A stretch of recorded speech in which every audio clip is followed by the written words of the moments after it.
Welcome everyone. We're taking over the stream for the day from Cordovan, who is out of the office for the day. So we figured, why not have our inaugural pod stream thing that we've been talking about for a while, hinting at here and there. So Why did you propose the name They Have a Cave Troll? I love it, but why did you I propose the was name? I was looking for a just fun quote from the source material that we could use to Well, to we're in call the our Discord. own. Yeah. So can you turn up my gain, or do I have to switch my mics? I'm not sure what options I have available to me because Let of me let how me things try are. something real quick then, and see if this fixes the issue. Some video. So if I switch to this microphone, is it any better? I can try increasing output as well. So okay, so it's barely better. I'll move a little closer, and hopefully I can speak to this and get things to be a little louder for y'all, for everyone. I do talk rather quiet, so yeah, there is that. But I talk a lot. That's my problem. Is I talk a lot and I talk quietly, so it comes out as a mumble. Yeah. As Matt said, and I will call him that Matt, not Scenario, because we've known each other for way too long to go by screen names or forum names. We've wanted to do this kind of a chat for a while, mostly because we think one, we've both been in the industry for a very long time, and we've got a lot of stories to share. We've got a lot of insight that goes into how we develop. Um, I mean, we've known each other for what, To 20? I think that. we talked about it earlier, 21 years. Also, So we started working together in 2003, but I 2003, I know I attended a few ACPLs that that's I'm pretty true. sure you were at as well, but probably didn't know you then at the time. Uh, for those Well, I of was still you dancing though. that don't know what an ACPL is, that was the Asheron's Call player gatherings that used to happen every year back in the heyday of Asheron's Call. That's where we both cut our teeth in this Hmm. industry. So yeah, we've known each other for quite a while, and what we wanted to do is just give a small peek behind the curtain, what it means to be a designer, certainly on this game, this franchise, and basically how our careers have come along. And it's kind of fascinating when you think about it, because both Matt and I went through a lot of the same difficulties, and we ended up at the same place after those difficulties, and then we boomeranged back here over time, which is really kind of odd when you think about it, right? Because we've kind of traveled the same paths and have ended up in roughly the same places now. So yeah, I mean it's been a blast, and I know that one thing that Matt and I share is uh, a shared love of housing, Hmm. That and is true. uh, and I can't avoid people asking questions about housing whenever I do a stream or even on the message boards. And in fact, next week? No, the week after, right? yeah, Yes. I think it's the week after. Next Yeah, week the we week go. after. Next week U41 goes live. Everything sticks together the way that it is right now. We'll be having a session with Yao to talk about housing. So that'll be a lot of fun. I'm looking forward to it. Yeah, I am too. It's Housing is definitely one of those features that I think when we first started working on it, I was kind of resistant to it. Um, way back in the day, because I was kind of like, there's just too much work to be done to make this happen. Wasn't really feeling great about the approach that we had taken to some of the systems with it. Yeah, I But mean, to be fair, right? The whole reason that we had those trepidations early on was because we were basing it a lot off of yep. what we had done with Asheron's Call, uh, and we know that we know, you and I both know, and we should let the players know, right? That the industry had changed enough by the time that we started to implement housing back then, uh, that we probably should have taken some of the cues that existed and not gone with the structure of hooks that we maintain even today. Um, Well, but now the problem. Go ahead. I think too the like some games were introducing more tile-based housing systems. I know Ultima, for example, had a super flexible housing system. For even though it was a top-down 2D game, it still had a really flexible housing system. Um, and then you had things like The Sims and whatnot, which is all very place what you want where you want kind of thing. And I think we were looking to turn around the housing system pretty quickly, to get it out as a new big tentpole feature that we could hang our hats on for Lotro to kind of make it stand out in the crowd amongst all the other um, housing systems or just like social systems that were out there for MMOs. And so the we had a lot of people who had worked on Asheron's Call and had familiarity and experience with the housing system that had been developed for that. So it just kind of made sense at the time to focus a housing system around that kind of hook-based feature. Yeah, I love how you reference Ultima's flexible system. When I look at it as their abusable system, right? Because Mm-hmm. one of the things that players used to do in Ultima all the time was drop a house on somebody, kill them, and then steal their crap because all the crap ended up inside of their house, so they were able to loot it as it were their own. No, but you're right. Like the decisions that were made to implement how we did uh, was really in the interest of time, and it's one of those things that I would love to be able to go back and make adjustments to. At the same time, I think the player base and all of you have gotten so accustomed to the way that things work. And yes, there's still a number of requests to make it so that we could just move the positioning more easily, or to slide things across the ground rather than place them in the hook slots. But there is a benefit for us to keeping that structure in place, and it's mostly because undoing it would probably take way too much time and way too much effort for not much in the way of value to you as players. So it's probably going to stay the way that it is, but we do want to continue to make enhancements to it. And I know there's been a lot of questions for you out there along the lines of when the next premium housing is Yep. coming, and I saw them yesterday during the stream, and these are things that we're always working on in the background. It's not like they disappear. When they're prepared, we push them out, and the size of the team and the manner in which we have to work. A lot of what we end up doing is piecemeal. So we'll start something, and we'll have to backburner it while a higher priority item comes along, and then we'll pick it back up again. Um, I've been teasing for a long time something that I've been working on for Monster Play that again I would love to do and just get out there, but there are other higher precedents that you just take that place and you have to put them on the back burner before you bring them back. I So I it's not like know we're I know yeah, I've go been ahead. playing a very long game, right? Like Yep. it's been. I just celebrated my 6th year back with Standing Stone. I mean, I say back considering like a lot of us kind of treat what we're doing as an extension of what we were doing at Turbine slash Warner Brothers before uh, Lord of the Rings and the other game kind of came over under SSG. Um, but yeah, it's like since I've been back working on Lotro, like with housing in particular, it's been a long game. I don't want to talk too much more about housing just because we do have the thing coming up with Yao in a couple weeks and don't want to like That's true. That is true. steal too much of that thunder.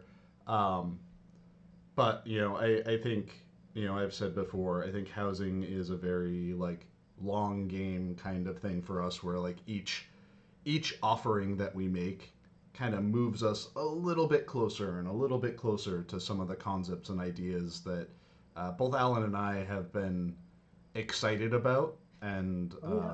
have been trying to champion internally to make become reality. We should probably keep some of that for the discussion with Deco Yep. de Millo in a couple of weeks. But uh, yeah, we've got plans. Like there were I should say I pitched massive plans back when we started the implementation of housing uh, that had to fall by the wayside because they just couldn't get there. And I think one of the things that Matt and I have been very simpatico on over the years is trying to get back to some of those core concepts Yep. that we needed to leave out there until we had an opportunity to do so. And we're definitely looking forward to that. The the timeline is still very much out there, but Matt, what do you think? Something like that for a 20th anniversary, maybe? If we can get Something the along support those for lines? it, I'm never gonna say no to getting support for building new awesome housing features, Yeah, as opposed to me cobbling them together the way I have been the last few years. and I think that's a probable timeline if it's something that we can really push and get behind and start to show where the benefit would be. I think that might be something viable, and I think it would also be something that players would look at as a 20th anniversary kind of event and go, wow, that's pretty spectacular, honestly. But yeah, we can talk about that later. Hold some of that back. Yeah. Hey, so Carissa asked a question if we're nervous. I just want to figure out a little clarification on nervous about what? Having this conversation right now, or how U41 is going to go, or what is it exactly that you're asking we'd be nervous about? Because I don't think that Matt and I really ever get nervous being on stream. We're both Yeah. pretty comfortable with what we do. I think for me right now the thing, if I'm nervous about anything, is like this is the first time I've had to do any sort of setup with multiple cameras, and managing someone else's feed while doing this. So like I spent I instead of working on Quest Hubs for update 42 this morning, I spent a lot of time this morning researching, like, okay, what do I need to do to make this happen? What do I need to make that happen? So I think if there's any nervousness I have about this stream, it is like making sure that I'm not messing anything up on this, on my end, to make sure it all works. Um, so why don't we, you responded to Carissa, so why don't we just like start with some of the questions and work our way down, and we can riff off of I that. Yeah, I actually wanted to go back to Carissa though, because she did well, they did uh, respond and say that it's more, are we nervous about U41? Um, if I'm being frank, I don't think Matt has much to be nervous about in U41. I If anybody does, it's me. the extent of the work I did for U41 is there's a piece of content that I don't think we've talked any about, that's going to be coming out with U41. So, and all I literally did was copy a dungeon space, make a new dungeon file, and hand it off to the designer who is going to be working in that space. So I've been hands off of U41, and been focused pretty extensively and specifically on U42, since probably February at this point. Did you say a dungeon space? A dungeon space that we've been working on kind of secretly in the background?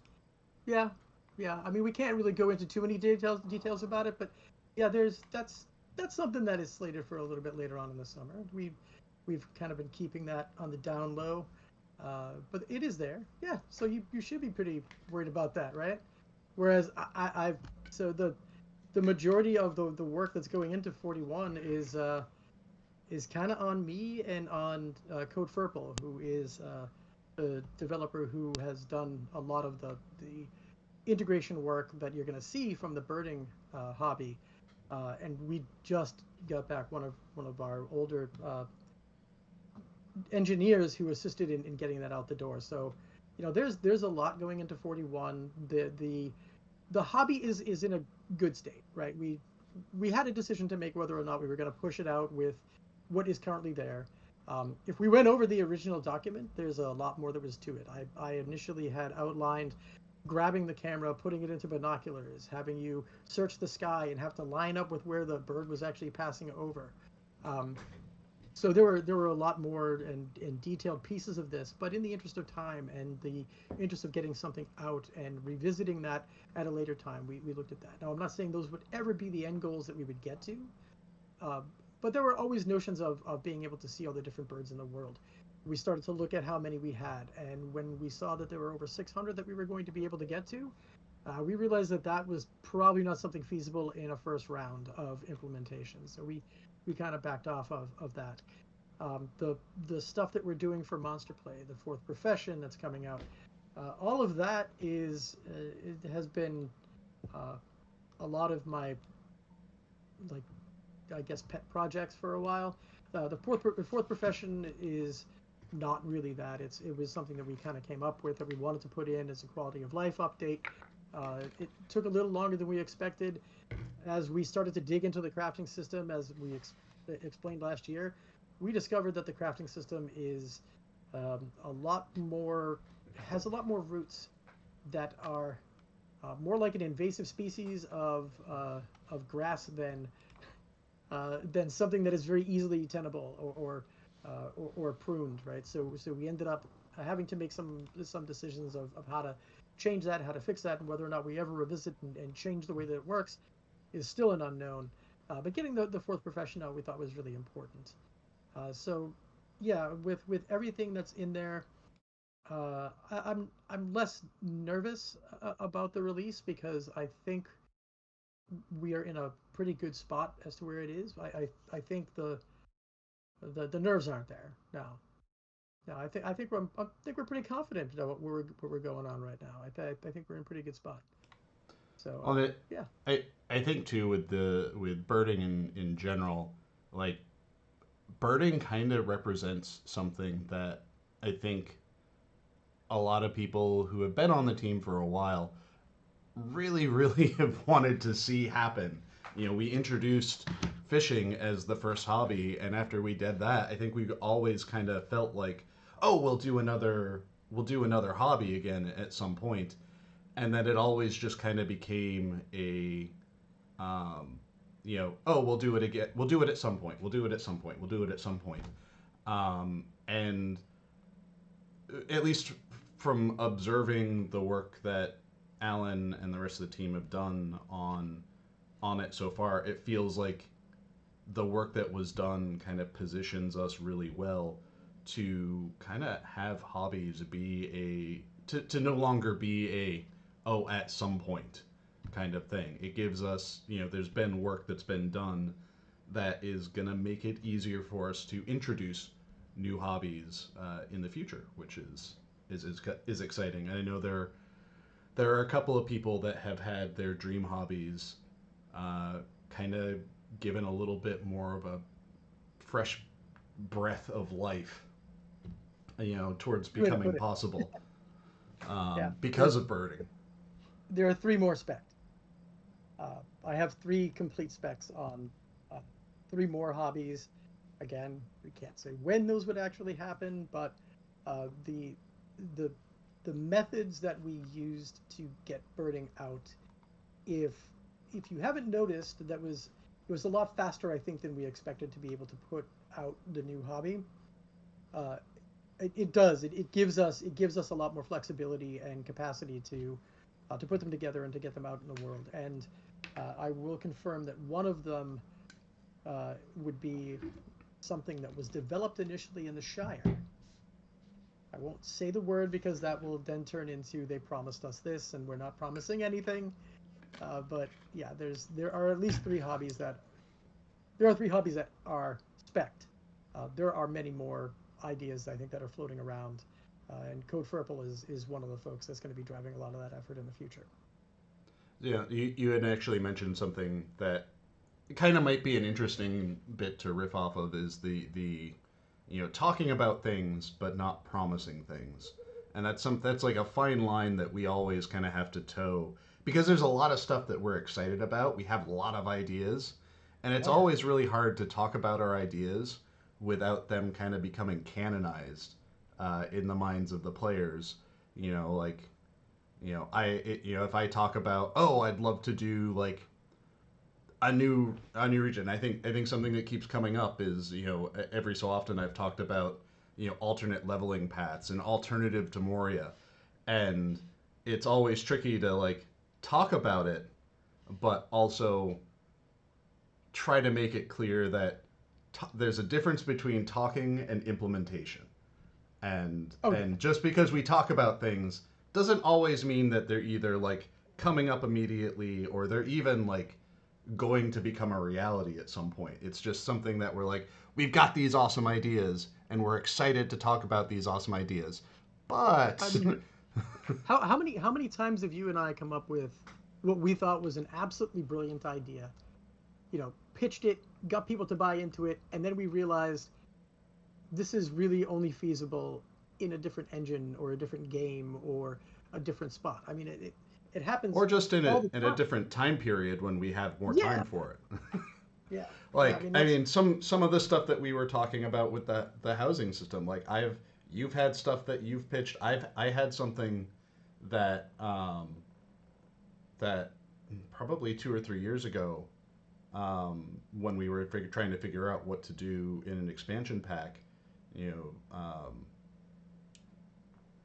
our producer was like, "Okay, can let's do this," and I was like, "Yeah, no, this is a lot of work. We don't have the time for this work right now, and as much as I want to do this, responsible me has to be like, yeah, no, we're not doing this for this expansion pack." It made me sad, but so I see. There's a lot of questions that are kind of yeah. starting to flood in. So uh, there's one from Martin that is about the Olympics, and it's like a side one. Are we going to watch them? I enjoyed the Olympics, but then the question is, it kind of has a follow up of, can we put something like that into Lotro? I'm just going to say right now that I kind of learned my lesson by putting in anything competitive outside of PvMP with the Forester event.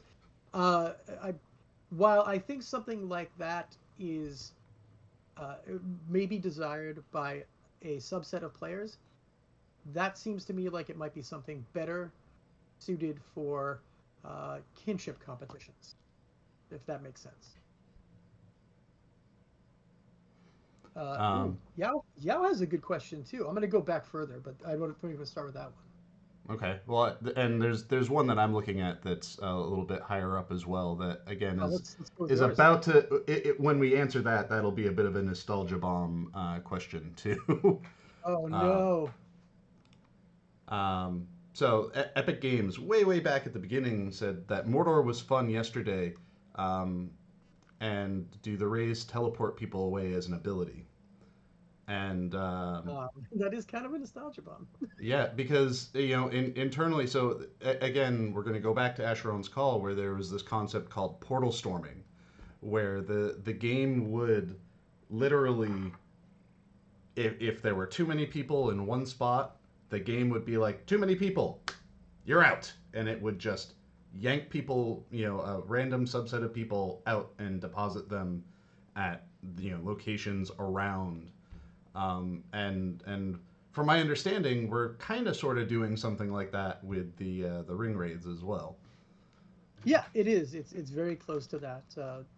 Vastin uh, worked pretty hard with the engineering team and just on his own to mimic that. Uh, it's not. It's less about the performance of the servers in that particular case, and more the fact that running having that many people focused on one object and combat is a little strenuous on clients and the server in that particular block. So that's why we needed to come up with a solution to push people away. And I think he's got that set at around 50 people uh, can be engaged at any given time. So this is our first kind of step at a world boss to see how it works. Um, from the testing yesterday, I mean, it seemed like it worked really well. We didn't see much in the way of performance lag, which is fantastic. There's a lot that is positive that came out of that test yesterday. I'm very excited about what I saw. I don't know if you are. I was really I pleased with how that went. I was excited to see people just get demolished by all the monsters that I was dropping on them. That was fun for me, but Well, yeah, I mean I think that's really good, and it is like it was based around the notion that we had.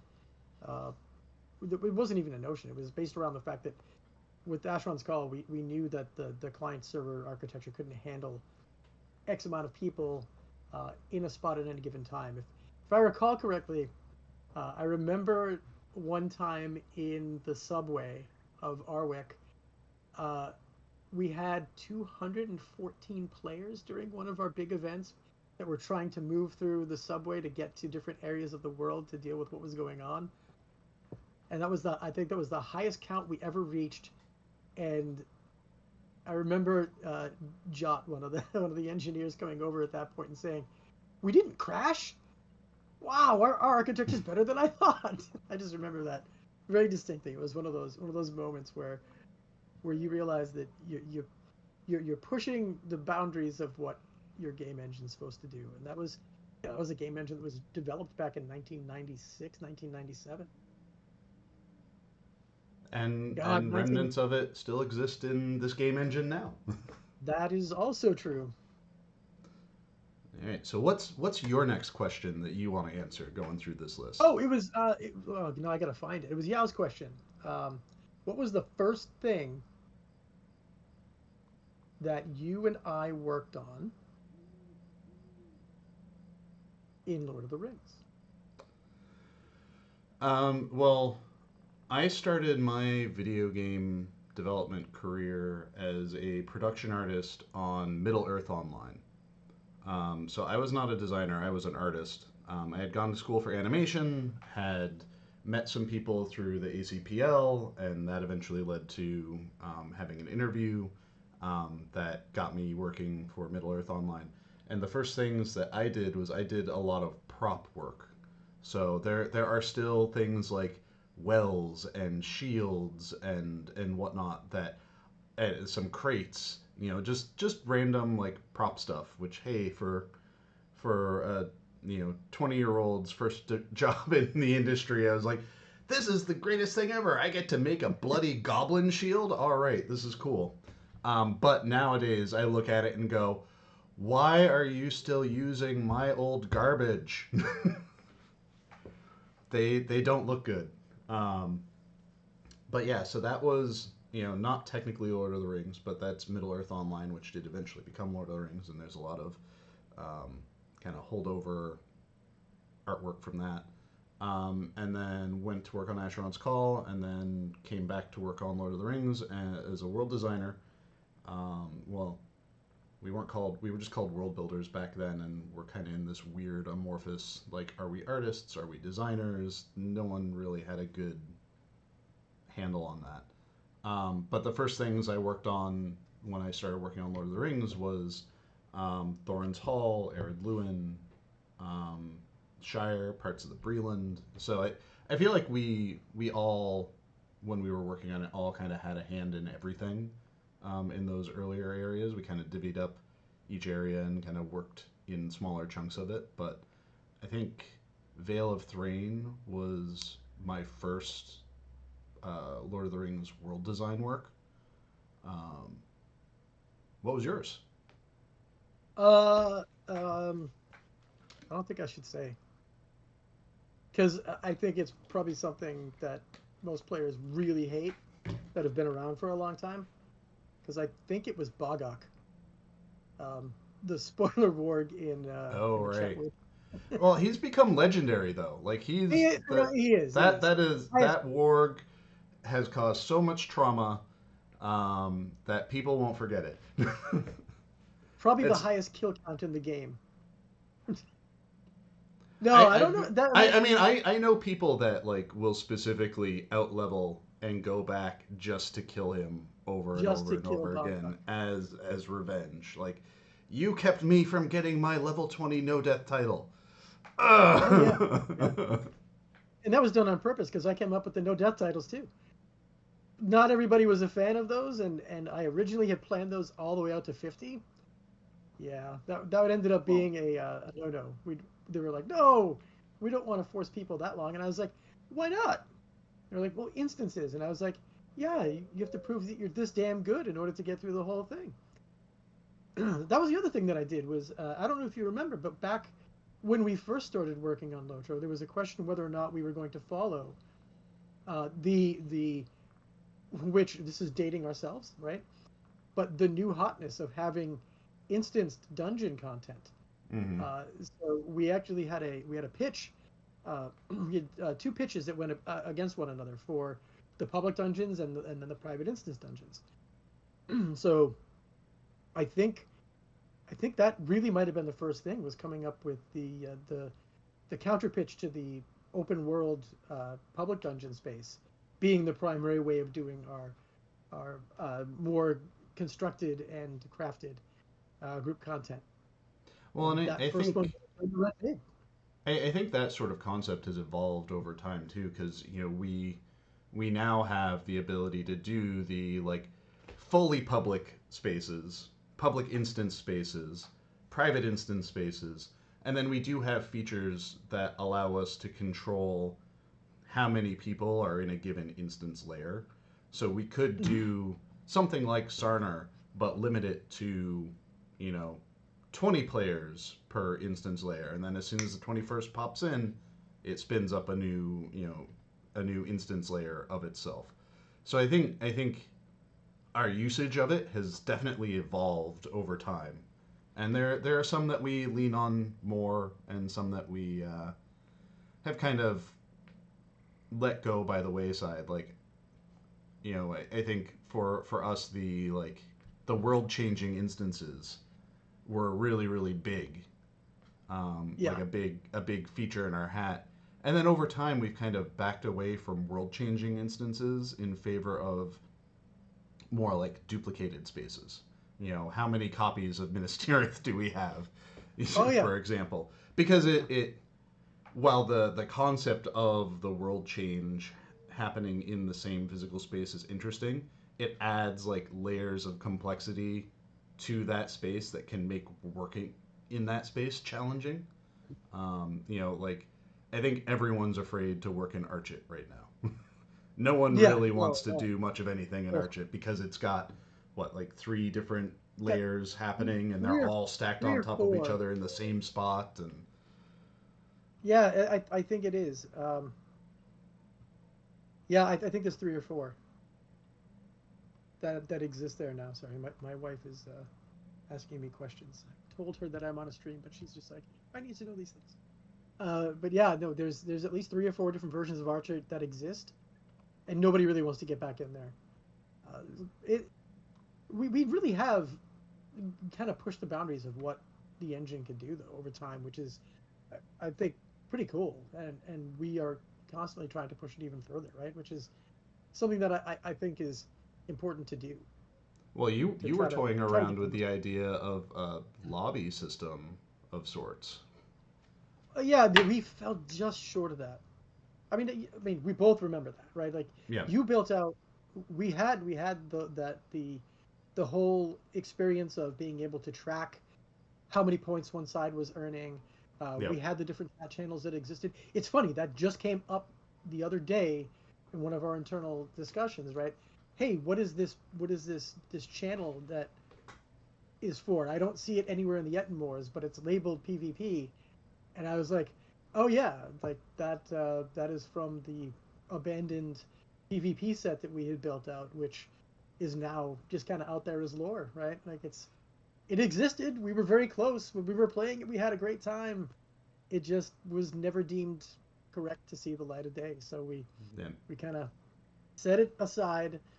Uh, and yeah, no, it's you're right. I did. I kind of resurrected it for internal stuff, and we could test it.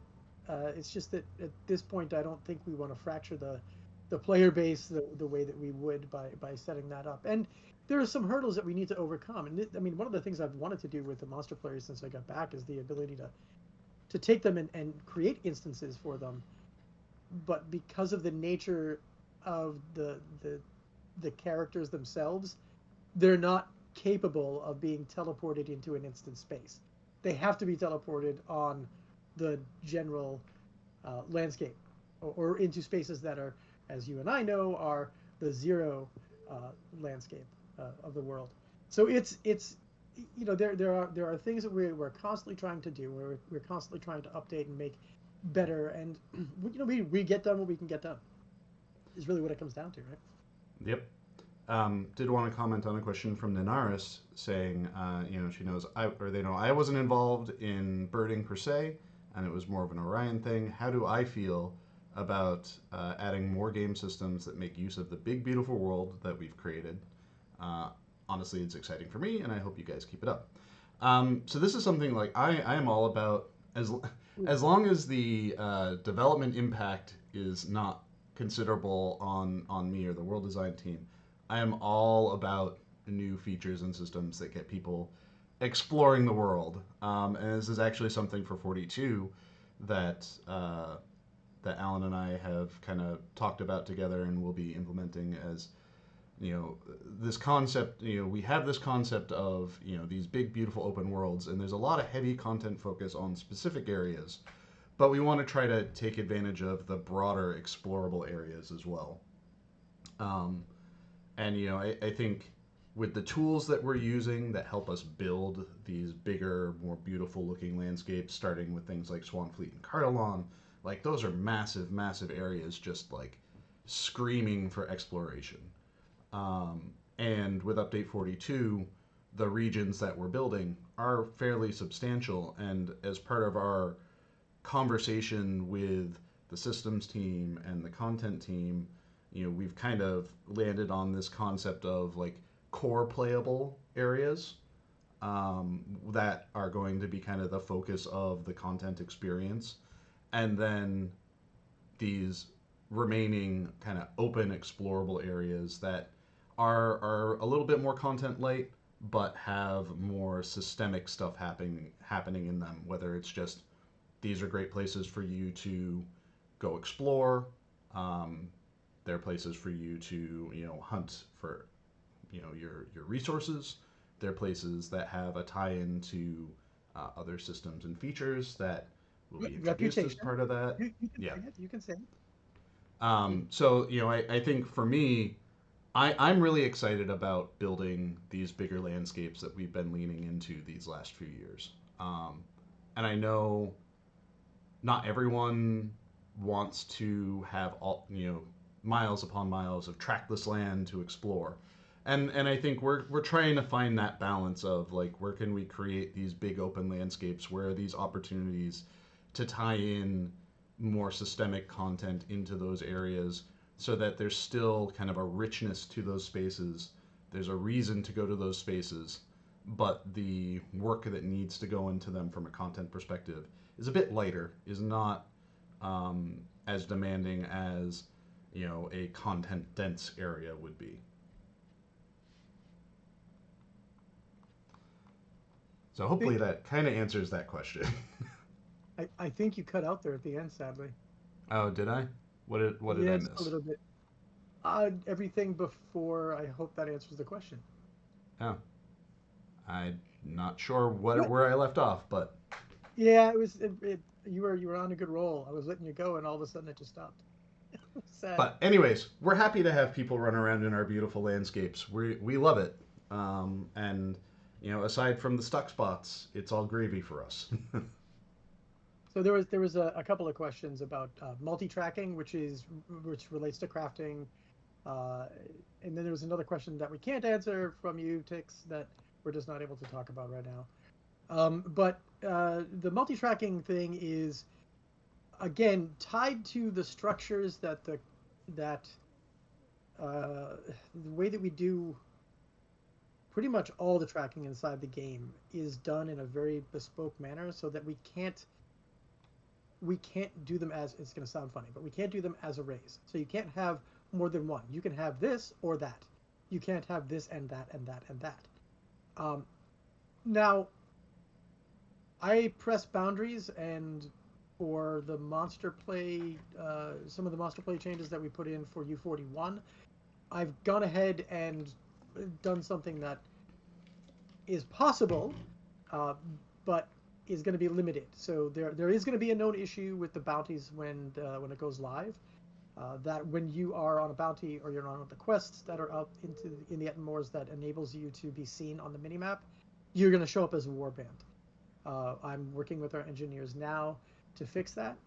That is kind of the first step into being able to change the way the tracking works for resource nodes in the wild, because it requires us to change some of the manner in which tracking states are working.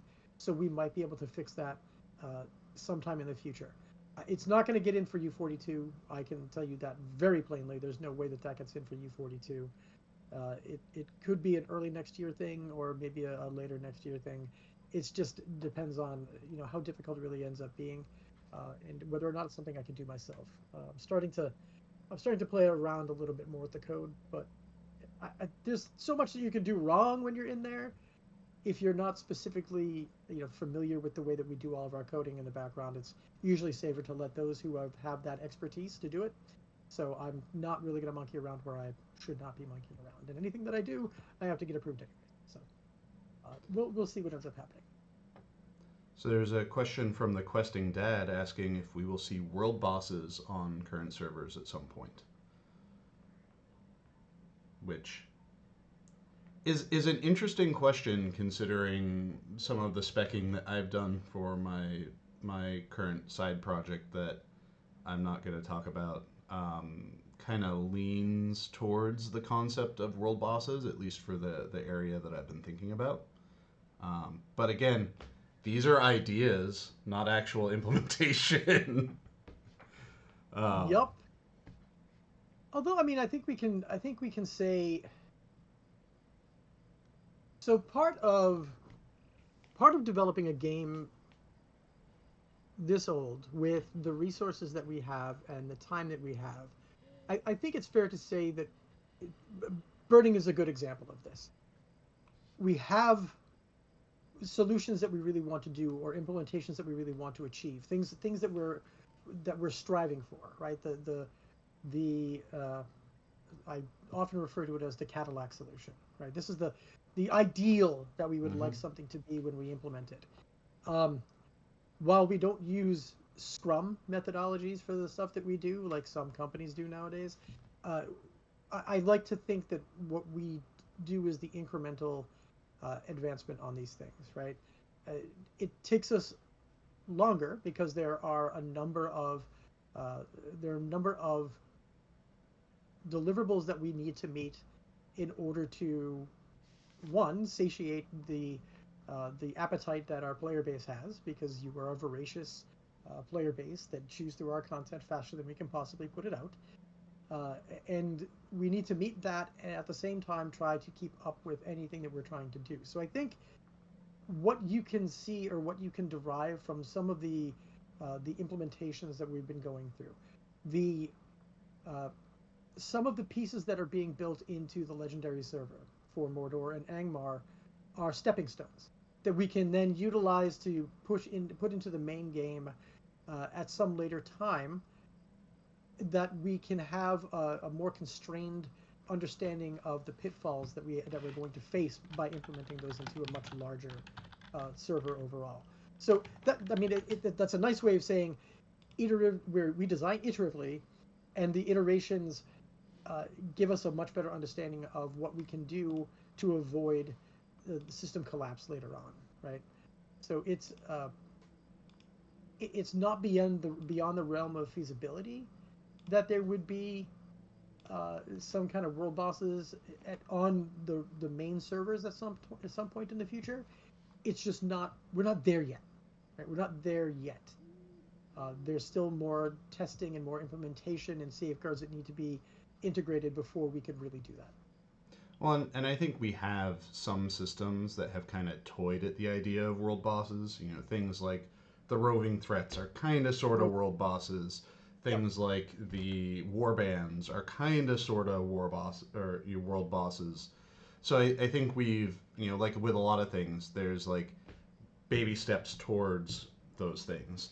I know, like one of the features that way back when we first started working on the rare monster systems, the rare landscape spawns, I really wanted to have a way to have those things show up in our mix spawns, but allow the game server to govern how frequently they show up and whatnot, because you don't want to just drop something like that into a mix spawn. Sure, it's super easy implementation, but you could end up with in a world where like a whole land block has all of those all of that one rare monster manages to populate every single spawn point. And I think the rare monster system could, with a little bit of extra help from the event system, could kind of push us towards a world boss, an easy to set up world boss system as well.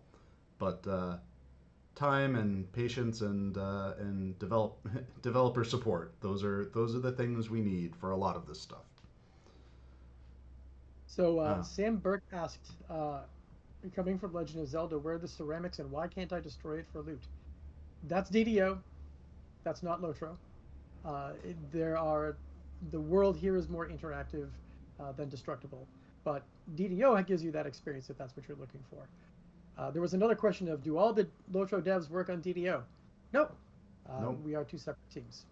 There will occasionally, once in a while, if a subject matter expert is needed to support the products, we'll consult basically. We have there are times where we have a content designer that might go over to help out on DDO, or a DDO designer might come over to help out on Lotro. But by and large, we're pretty distinct teams with some shared resources, like in our art and engineering departments. But we try to stay as dedicated as we can. Question about tracking player deaths or tracking your deaths as a player. I thought we had the whacked eye demo, whacked eye tracker, right? No, am I just I'm conflating that with not other games I'm out not there? sure on that. I always thought whack died or whack death might show you that. I could be wrong. I know we have whack time to show you how long you've played, and it can be pretty crazy when you look at that to see how long you've actually spent inside of the world. I know it's a much better place than the real world sometimes, but There's, after looking at it, there was a block of comments about people falling off cliffs and whatnot, and I do get some degree of glee out of having stuff like that in there that catches sleepy players off guard. I know I end up walking off cliffs a lot when I play, because I think something that's funny as a developer is when you're doing unit testing on your own local client, you are immortal running around. So you're just like running around at like speed 300%. You're not taking any damage, so you can just shoot right off of cliffs, no problem. But then I go to play the game, and I always overestimate my character's resilience and its ability to survive just running off a cliff. yeah, I can't even tell you how many times I've died on the overlook that drops down to Tallest Garden uh, in live because I'm so used to just dropping there as my spider, and then I do it on the live worlds, and it's like, oh well, hopefully my crate didn't see me do that. So this is gonna dig deep into nostalgia, and this is not even talking about Lotro, but I've had a long history of cliff related incidences with characters that I'm playing, and I think playing Asheron's Call, the death system there is you die and you drop a ton of stuff. And I remember when I first started playing, my most embarrassing death ever was I was exploring further afield than I probably should have with a character, and was up in the mountains, and I had aggroed a golem on the cliff above me, and the golem just ran off the cliff and landed on me and killed me. I felt really embarrassed about that.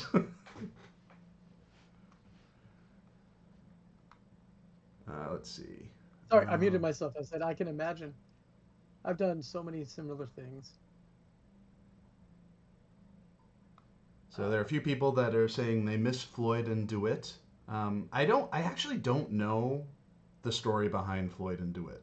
I know that was someone's like their pet exploration project through deeding and whatnot.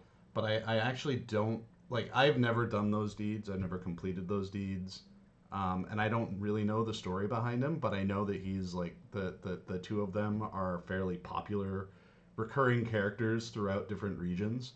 Um,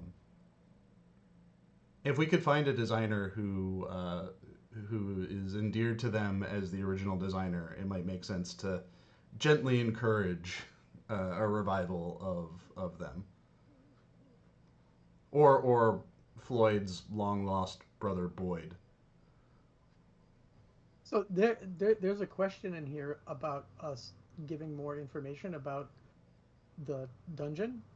Uh, all I can say is if you have played through the Tales of the Kindred that came out with Beneath the Surface, you have a really good inkling of what that instance may entail. So if you haven't played it, I would advise going through the quest lines that exist as part of the Tales of the Kindred in Beneath the Surface and see if you can piece together what might be happening in that space.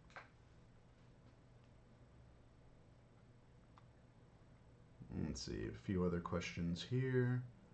Someone lamenting their embarrassing deaths to the Grimms in Frostbluff. I mean, that's not that embarrassing. Like you might just Grimms not are realize mean. it's happening. They're very mean. They're mean because their attacks are like they don't care too much about mitigations, if I recall, or they're just purely tactical. So if you're not prepared for it, you're gonna get melted.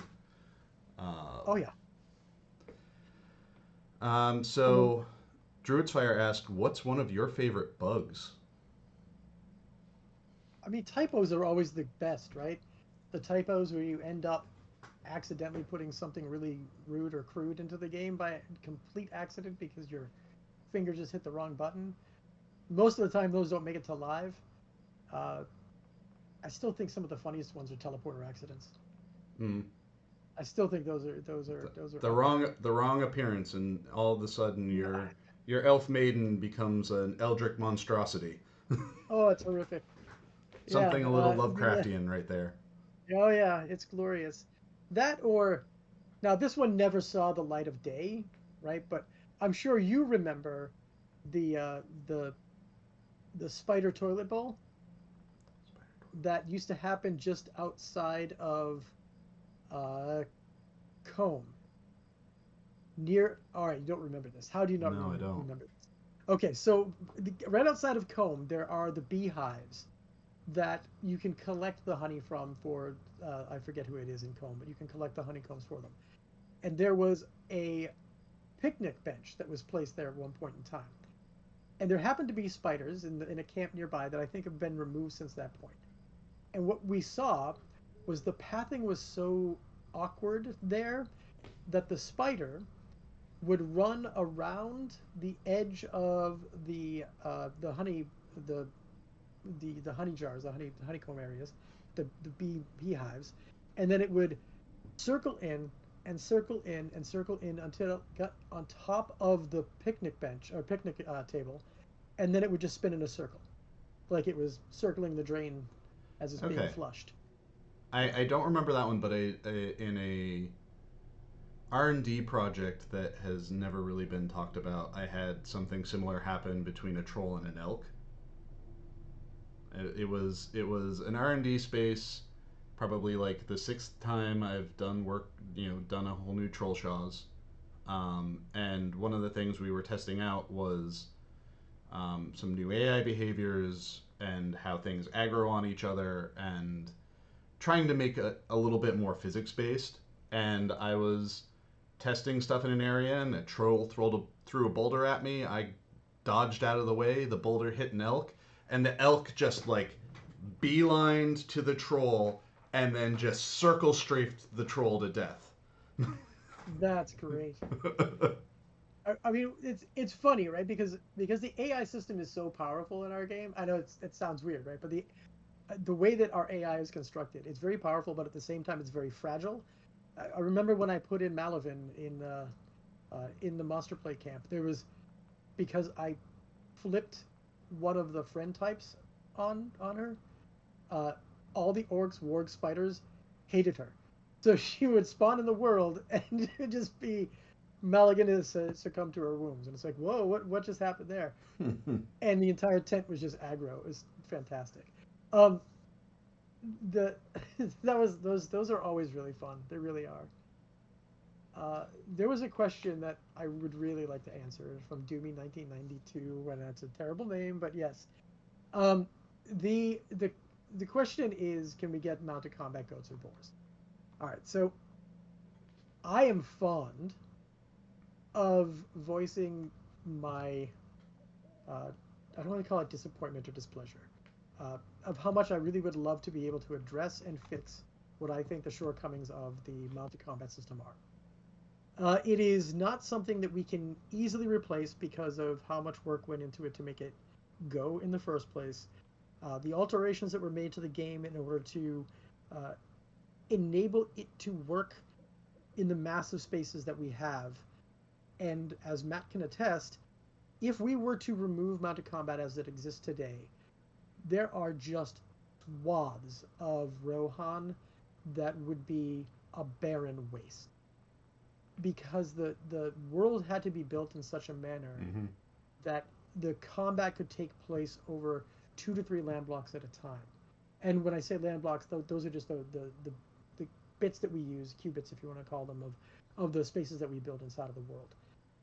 They're roughly 80 meters wide, for reference. And we had to build it that way so that we could avoid a lot of the rubber banding and the transition from one place to another that typically occur on smaller land block settings. So there are a lot of hurdles that would exist in replacing mounted combat.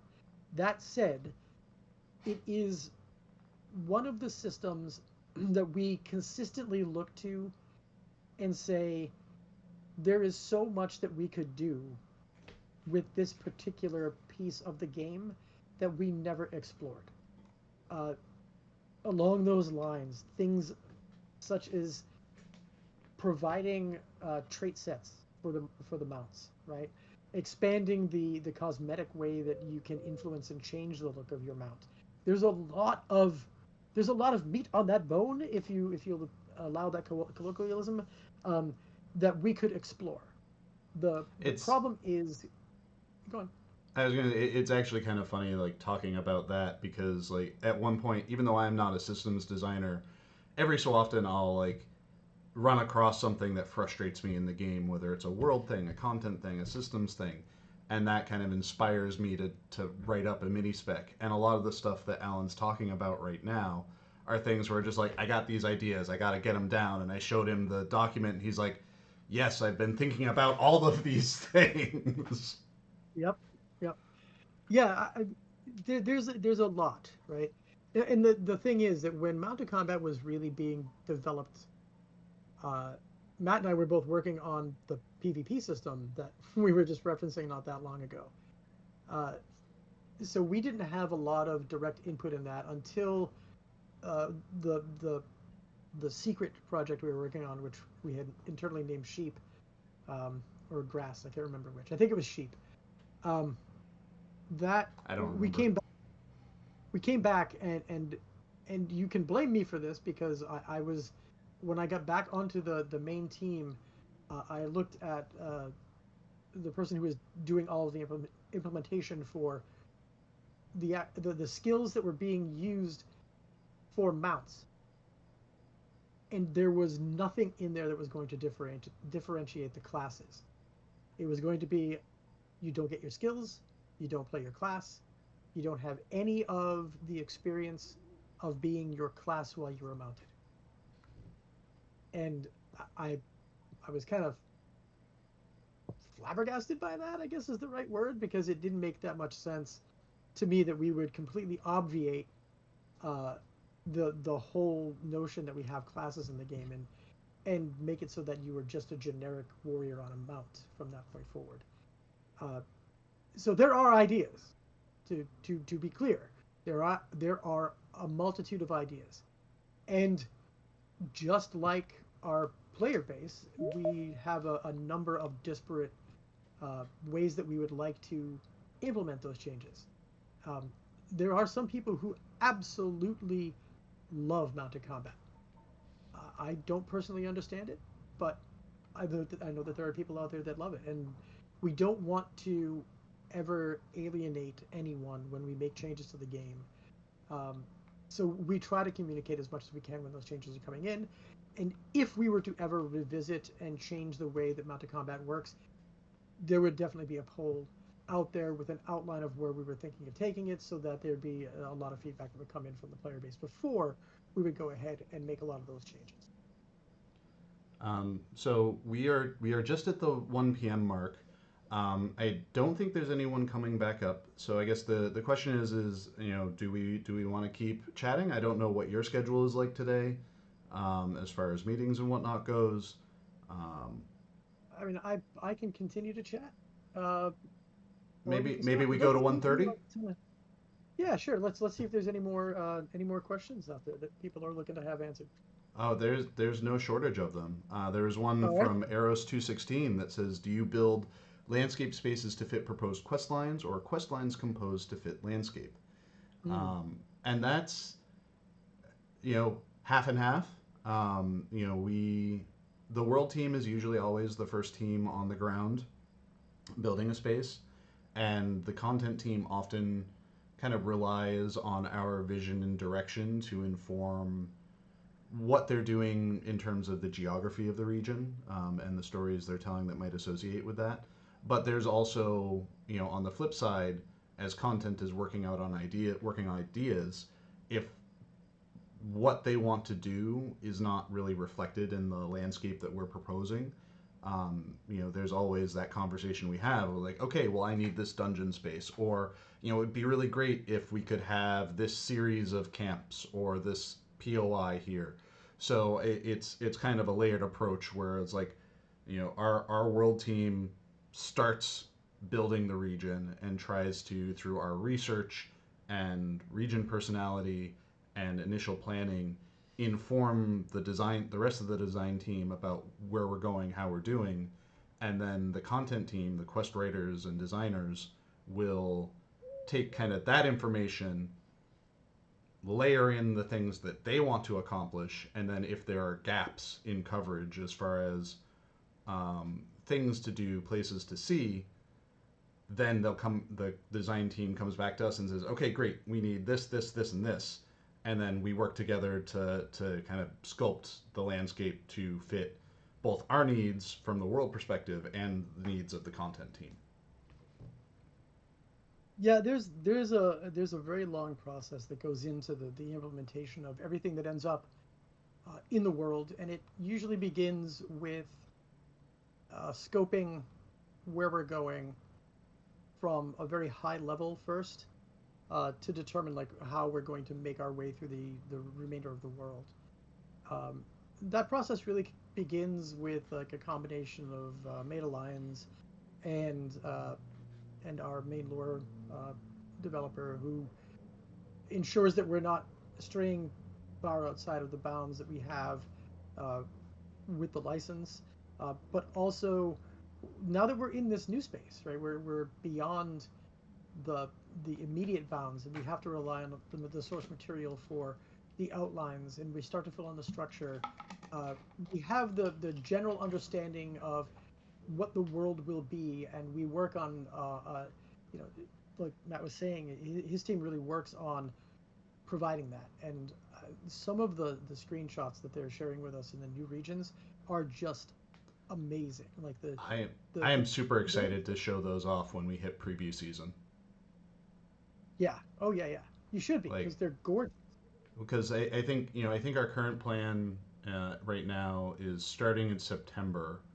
We're gonna kick off our own stream again. I think Yep. we'll probably take a little, unless someone needs us to pitch in on this stream, for example. But starting in September, we'll have kind of our first official duo stream, and then the current plan is for 4 or 5 weeks after that. I'm going to be doing previews of all the different locations that we're going to be offering up with Update 42. It's 4 new regions, which is a lot of landscape, especially if you kind of take into consideration what I was saying earlier about us having the kind of focused content areas and then the larger exploration areas. I think we're doing some really great stuff with all of it, and we definitely can't wait to show it off.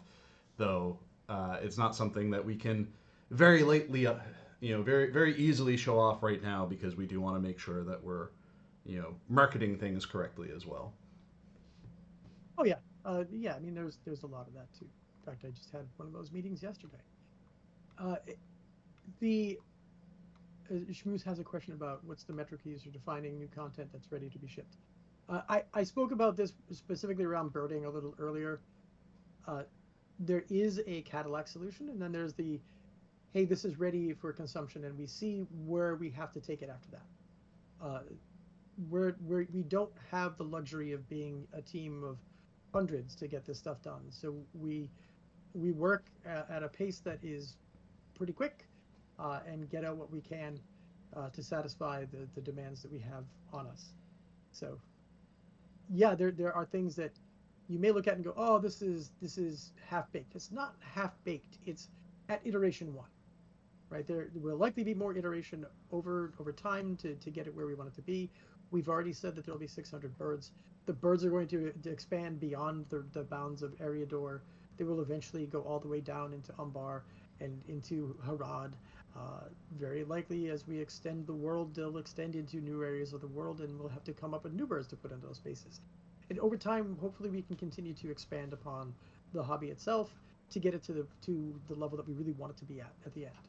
The I think decisions that we something make are to get there.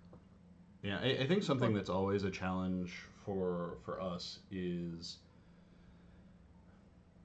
kind of breaking down what we're working into, like either phase one or like minimum deliverable, and then expanding the scope from there. I think we have a lot of big ideas, and it's really easy to fall into the trap of like having a big idea and basically requiring all of your sub ideas in that big idea in order to make it work.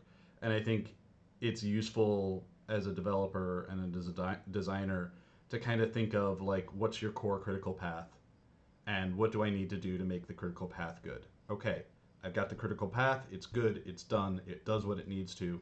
And then you go, okay, now how can I further embellish this if I have time for that? All right, phase two, this is the embellishment phase. This is how we add the extra layers to it. And then you go into phase three, it's all of your like nice to haves, the little tiny bells and whistles that may not have a considerable impact to the product that you're producing, but mhm. makes you feel good when you get it done. Where you're just like, yes, that little extra touch that just feels good.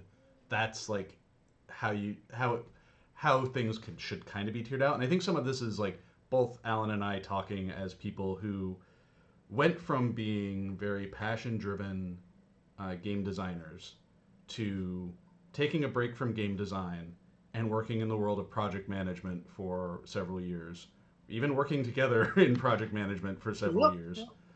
um, and then coming back to game design with kind of a more mature perspective of product development.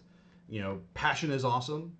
I think we both still have passion for what we're working on, but passion without uh, constraint can be very dangerous. It leads to burnout. It leads to uh, a lot of mistakes. Really, is what it leads to. Yeah, I mean, it really is it's an iterative process, and as a live service, I'll be honest, I have never been 100% satisfied with anything that we've put out. Not even the things that I look at and go, that was damn good. Felt like we I'll get kind of all had to the wrestle you back from Umbar a little bit. It's like, no, stop. That's enough missions. You've done enough. yeah, yeah, there was some of that, and then there was I'm going even back further to uh, Garland, right? So Mm. all the way back in Aslan's Call. I I remember I spent a week living at the office to get that done.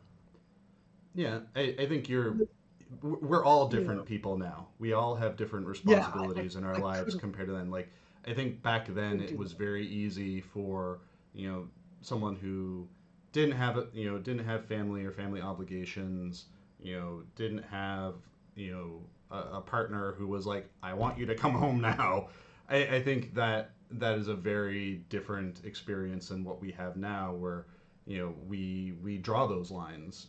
We still put in those extra hours here and there where we feel like we need to, but by and large, we're like, nope. Now it is family time, or just like I need time for myself. And I think that's something that a lot of us have matured into over time. Just I think as one hard as it is, it's like becoming an adult, right? Like, yeah, becoming a mature adult maybe. yeah, Uh, So I think to your point though about the time that we spent as project managers, I think that's helped us a lot in being able to to better compartmentalize the time that we spend on what yeah. we do, because I know that I am much more efficient than I used to be in the way that I implement. I know that I have embraced the whole I'm going to follow a more ordered and rigid way of doing my implementation where I will uh, figure out what I'm doing with my questing or my systems, then integrate the pieces that are the top level, then the sub level, then the sub level, then the sub level,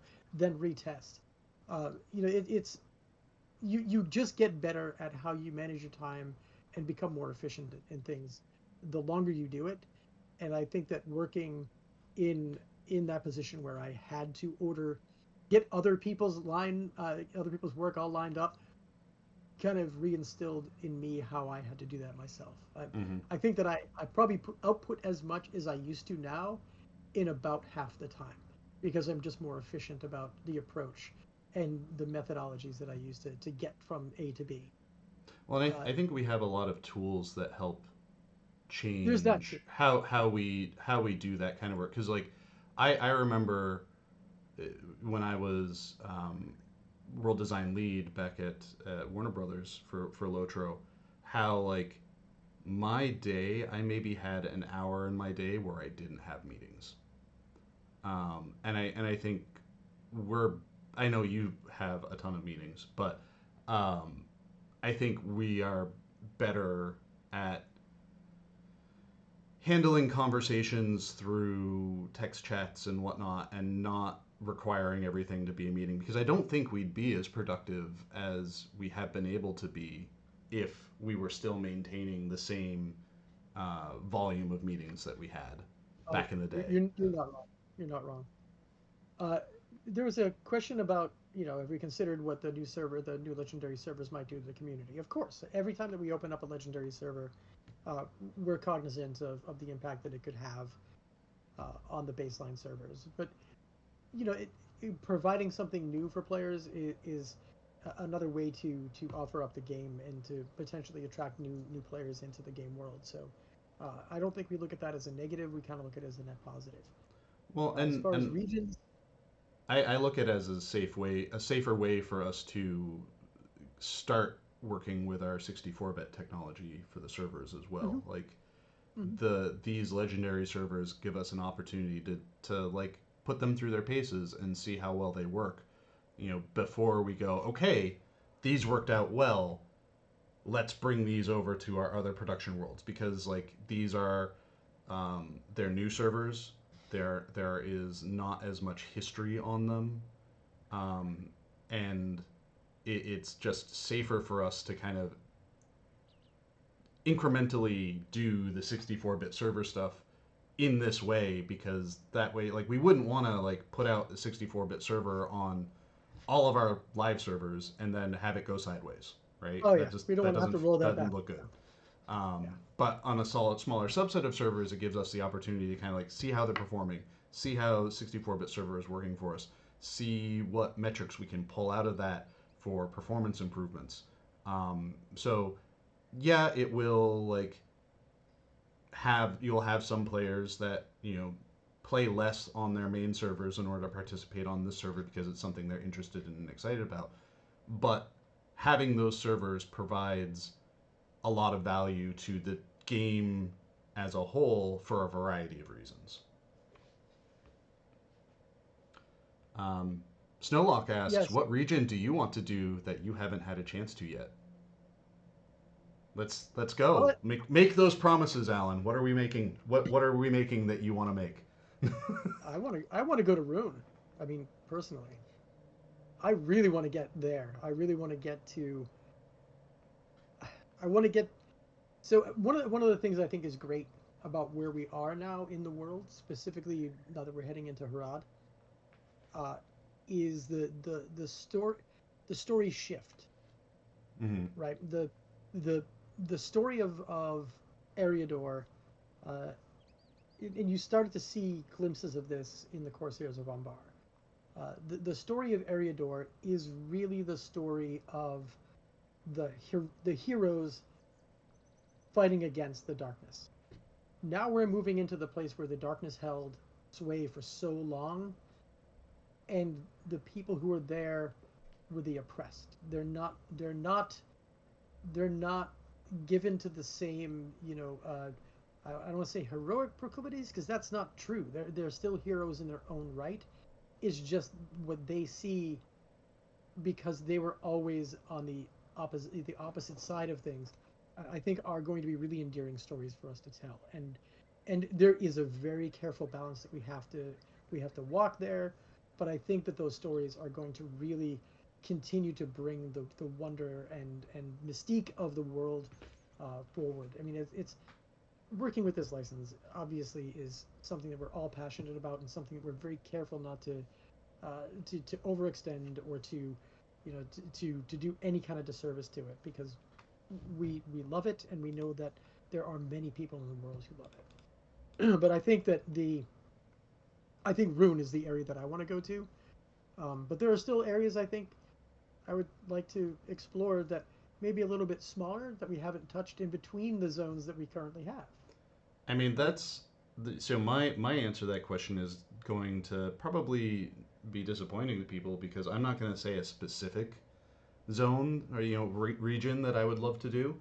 I think for me, I'm more excited about developing spaces that can help smooth out our progression, or provide other options for progression. Again, going back to the Moria alternative, like I have a spreadsheet that like lists out all of the regions we have in the game and what level breaks they support, and that kind of just gives me ideas of like, oh, okay, we need to like have a little bit more here, a little bit more there. And like, so for me, I'm excited about the puzzle of like looking at that spreadsheet, seeing where our gaps are, and then looking at the world that we built and where we have openings that those kinds of level bands could live. Um, and so for me, that's one of my side projects is like working on those things. Usually it would be working on a housing neighborhood, but we have someone else who was excited about wanting to do a neighborhood. So he's going to be working on that in his spare time. So that means I can uh, look to my next fill in the gap region. And usually what ends up happening is I build out the region and then someone else like sees it and gets excited about it. This is what happened with the Wildwood. I was just like the Wildwood for me was a okay. This is what 200 land blocks worth of space. How quickly can I like take this and turn it into something that functions without any content, just world systems in it. And then another designer saw what I was doing and he got excited and he was like, oh, and I could do these reputation lines in it and these quest lines and I have all of these. So then that like allowed us to kind of like partner up and kind of build that area, in our own time and then just let it sit there until we were ready to release it. So like that's where I'm at with like areas I'd love to build. I do think there are some places like Minhiriath and whatnot that would be interesting for me to build, may not be super interesting from a content perspective because those are kind of like unpeopled areas, right? Like, mm-hmm. um, but yeah, there's I've got lots of ideas. Um, and in kind of there was oh yeah, so sort of related to that, Imagor says. Umbar is an expansion, looks unbalanced. We have a lot of content in Umbar, but zero reason to go back to King's Gondor. And I think that like we were kind of a little at odds in our development of those areas because we did want to tell the story of the kind of restoration of Gondor, But we also knew that with the expansion pack, people are just going to want to go to Umbar. So it made it hard for us to, like, say, put all of this content into King's Gondor and um, into Outer Gondor, and then kind of have that amount of content not be available in Umbar itself. Um, but we've had some people like come back, like with new people that have joined the team recently. They've gone in and added some new quest lines in there. And I do think that those regions are great for explorers. They're great for people that just want like chill places to hang out. I'm really happy with how the cities and towns turned out there. So I encourage people to just go there and hang out if they want like a cool setting. Um, but that also said, there's also a lot of room in that space if we ever decided we wanted to put instance clusters in there or any sort of other repeatable content in there. There's room for it. Yeah. Imigor also asked if we really need 500 quests per expansion, and the answer is that you're voracious. You are a voracious player base who will do all the content that we put in front of you. And yes, the 3-man and 6-man instances are things that we want to do as well. It's a balancing act, and we're trying to get better at that. I think we're in a much better spot this year than we were last. That's about all I Well, can say there right now. So and different releases have different needs, right? yeah, Like, an expansion pack that has a level increase is going to need more questing to kind of feed it because Lotro is a questing game for at least principal advancement, um, whereas other games are okay with and comfortable with relying on the grind, the XP grind for your advancement. Asheron's Call was very much like that kind of game where it's just like there's a lot of content to do, but the majority of your advancement happened in parking yourself in a dungeon and just killing waves after waves after waves of things. Um, Renzi, Othoy. yeah.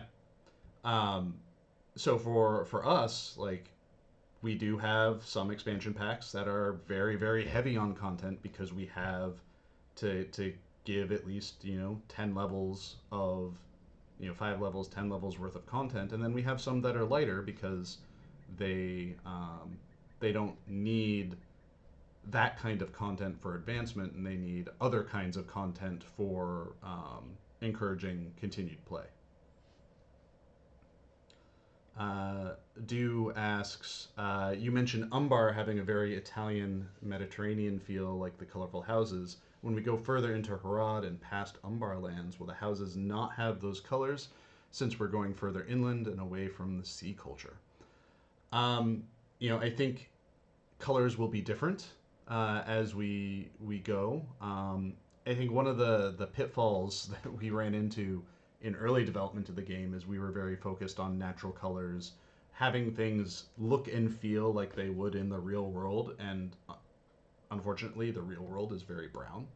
Um, I think for us, we always want to make sure that we have a color pop that can work in the spaces that we're working in. And while the stuff that we're working in 42, the cultural assets that we're developing, the buildings and whatnot, are not the bright blues and teals of Umbar.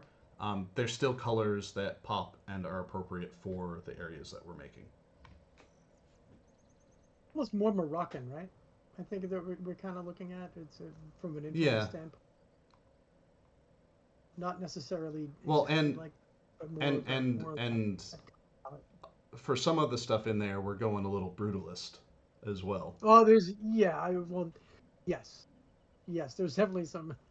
Yeah, there's a lot of hard edges. There's a lot of yeah, yeah. There is. Just thinking about some of the assets we have. Sure. Uh, so it's 125. Yep. There are still a lot of good questions. I'm still Should getting we a lot of just rapid questions. fire them? That, or it might be time to wrap them up. All right. Let's see if there are any really really juicy ones, and then we can Let's see. sign Can we off. answer some of these? Can we answer these as some of these yes nos? Uh, at what I mean, I point feel do you like say the world is built? Now we move on no. to never. Like honestly, until every area is explored, I don't see we would do that. As long as we can keep the lights on, I don't see that ever stopping.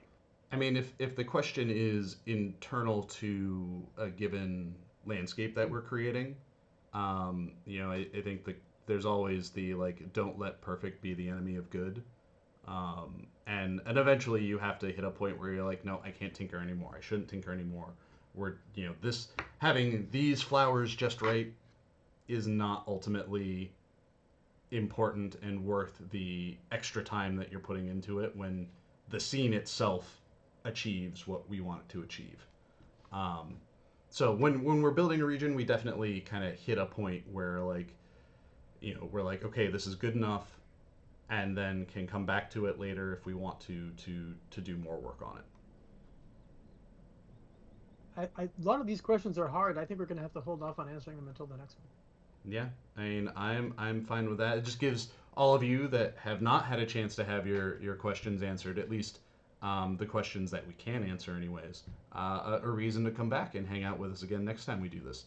I enjoyed this. I think kind of this sort of unscripted experience is something that's just like really interesting, and part of why I wanted to start doing the casual stroll streams and why I wanted to do this stream is because I think it gives us a good opportunity to show you all like where our brains are at as we're working on things. Sometimes it's hard to see the people behind the products that we're making, and we've got a lot of history with it. We've got a lot of you know ideas that may come to fruition, ideas that may never come to fruition, but I think it's good to see that kind of engagement. I agree, and yeah, there's still a lot more for us to explore and to do, and we don't have any intention of stopping. So So, yeah, to wrap things up, I think the Mordor test server is still running through today, right? I think we're running it through the rest of the day today, and then yep. it'll have a little bit of break, and then it'll come back again for another round of testing, maybe. Or are we doing? Are we? Or is this gonna be it? I'm not sure. Still, still up in the air. There might be another one on Monday. There's still an open question as far as I know. Okay. Well, yeah. So I think really the big thing is Mordor testing and preparation for U41, and when that'll hit and everyone can get their birding on. Um, so yeah, I think we have someone that needs to be. Yeah, I think you got to go. I mean, it's sad. It's sad. All right, Yeah. everyone. Well, thank you all for attending this stream. I think we had a lot of fun. This was a great chance to kind of give you all a little bit of a behind the scenes and a taste of this kind of format of what we want to do, going forward as well. So if you enjoyed this stream, keep an eye out. We're going to be doing something similar to this again in the near future. And yeah, And I let hope us know. everyone has a great Let us let weekend. us let us know in the forums, and maybe we can do more of these. Yeah. Have a great time. See you in All Middle right. Earth. Have a good one, everyone.